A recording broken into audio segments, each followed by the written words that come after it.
All right, everyone, this is Lesson 4, Rise of Space Games. Just right for discussion. What is your favorite space game of all time? Pause the video. Feel free to resume when you're ready to go.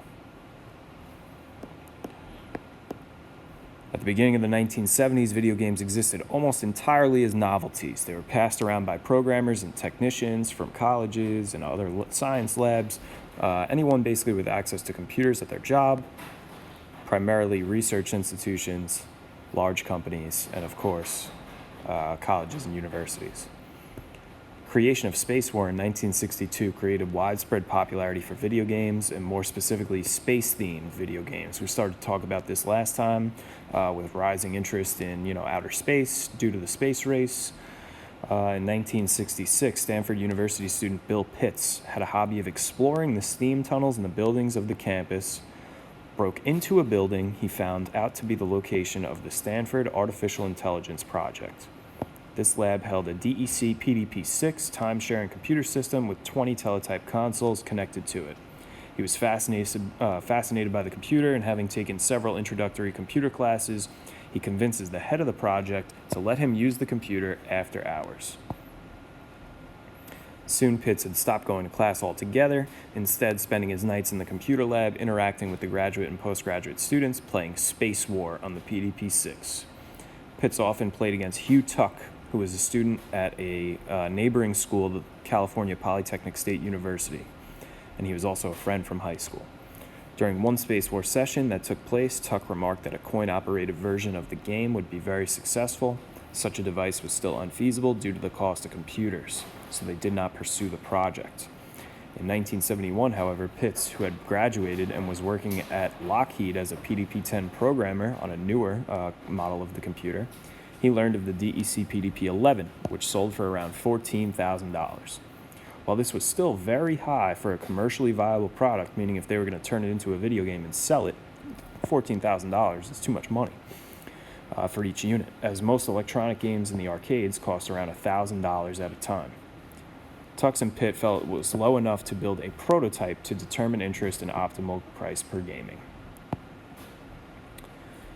All right, so after deciding to begin work on a coin-operated version of Space War, the pair, with assistance from Tuck's family, purchased the PDP-11 computer. They spent a total of $20,000 to build a single arcade machine for 2 players, and like the original Space War, deciding to price the game at 10 cents per play, or 25 cents for 3 games. The winner of the match was given a free game to keep the game moving. They used a PDP-1120, which was $14,000, a Hewlett-Packard 1300A electrostatic display, which was $3,000, and spent the remainder on the coin acceptors, joysticks, wiring, and casing. Pitts built the computer hardware and handled the programming, while Tuck, a mechanical engineer, designed the enclosing cabinet.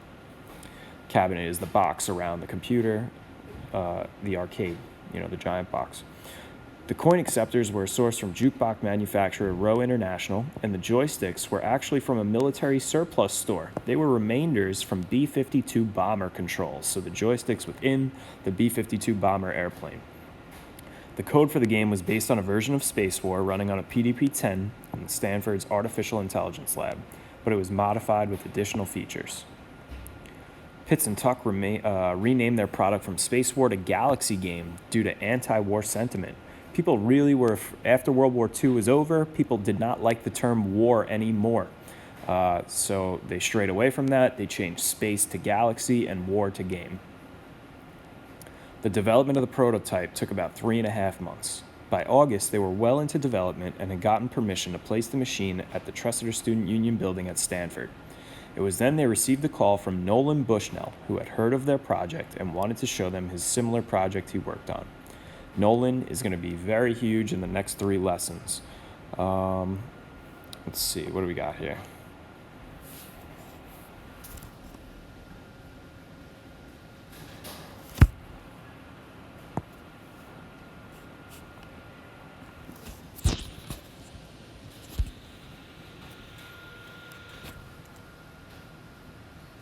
All right, and here's Galaxy Game. All right, as you can see, 2 spaceships. You got your star in the middle. Not that great of quality, but they transferred that game into arcade. Okay. So not the greatest, but we're getting there. They built a full blue fiberglass casing for the console, which you can see here. Okay, this is what it looks like, almost because they wanted to look like something out of a spaceship. All right.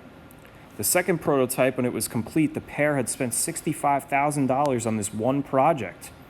Pitts later explained that he and Tuck had been so focused on creating and engineering the game that they paid little attention to the actual business side. So they didn't care how much money they spent. They really just wanted to make a perfectly functioning game.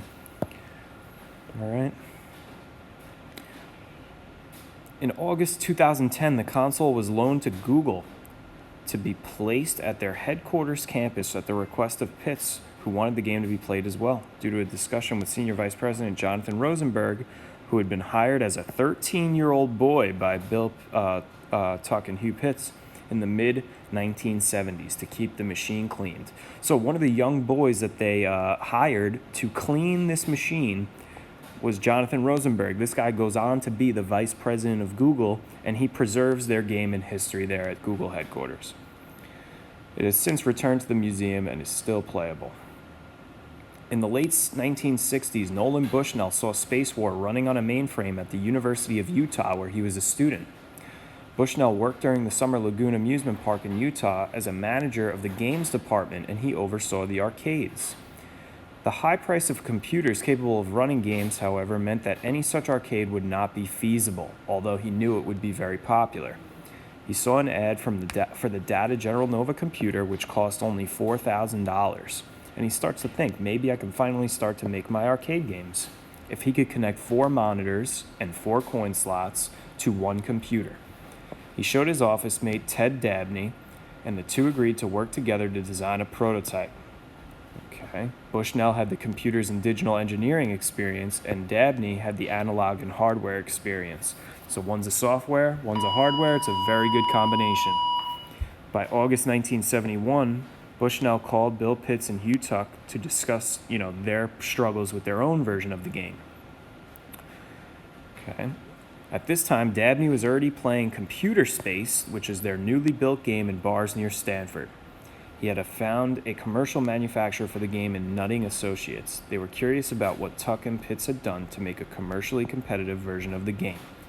But, unfortunately, both companies had not solved that problem. The cost was too expensive. They soon ran into difficulties. They realized the computers weren't powerful enough. And by the end of 1970, Bushnell abandons the project.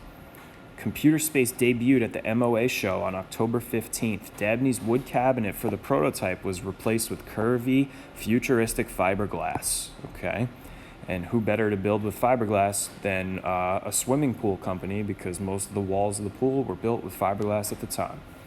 Control panel extended from the main body. You had 4 buttons. You had a joystick, and it broke too easily. It wasn't made correctly. Couldn't last a single night. All right. They initially made 1,500 units and eventually sold around 2,000. The game, though, and the controls were a bit too confusing for the modern player or the casual player. It was a commercial success, though. They made over $1 million, but the company was upset with them that they didn't sell more, just because the game was too complex, So they really had to make a plan to sell or appeal to the guy with the beer in the bar, simplify the game. All right, and if you want to play it, you could type this into your search engine,